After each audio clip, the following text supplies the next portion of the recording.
Day 116, charge strategically. I've talked about how to build your credit. I've talked about the best ways to fix your credit. I'm gonna tackle a topic in this video that is gonna come up a little bit later in your business, but that I still think that you should be aware of so that you don't make the same stupid mistakes that I made. And that's much of the advice that I've tried to give you in this series, is that you can learn from my mistakes.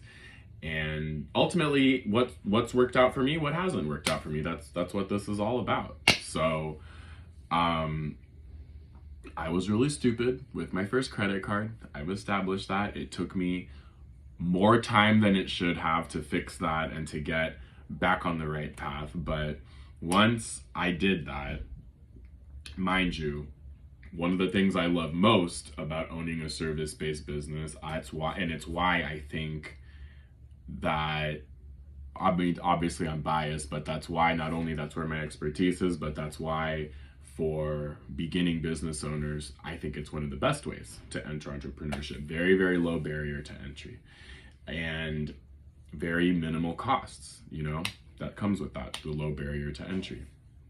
You're gonna work your butt off. You are gonna work harder than you ever have in your entire life, and you're gonna learn to do it without being thanked, because guess what? In entrepreneurship, you are not paid based on your ability or really how hard you work. You're paid only based on results.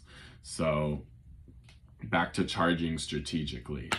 What I mean by that is that we're told to not use credit cards. We're told to be careful with how much credit we take and et cetera, how much money we spend that's not ours, right? And I agree with all of that. Again, I was really stupid. But when you are growing your business, as you scale, there are purchases, for example, technologies, softwares, your website, advertising.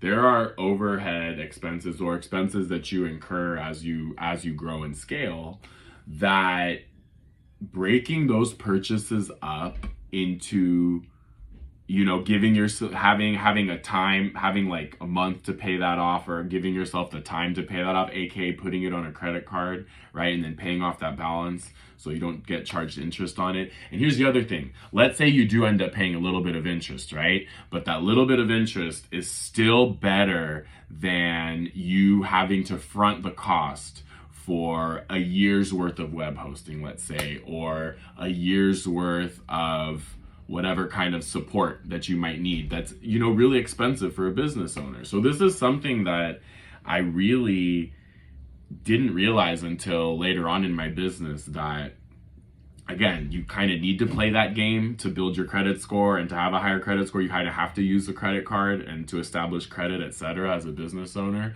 But breaking up your purchases, folks, it's night and day. Like, not having to front that huge amount of cash when at the end of the day, we're small business owners. We are not corporations. We are not venture backed. We're not, we can't just contact an investor and say, hey, can you snot us some more money? No, that's real money. Those are real dollars that are coming out of our business. And you'll see that as your business grows and as you have to make bigger and bigger purchases, charging strategically is really the name of the game.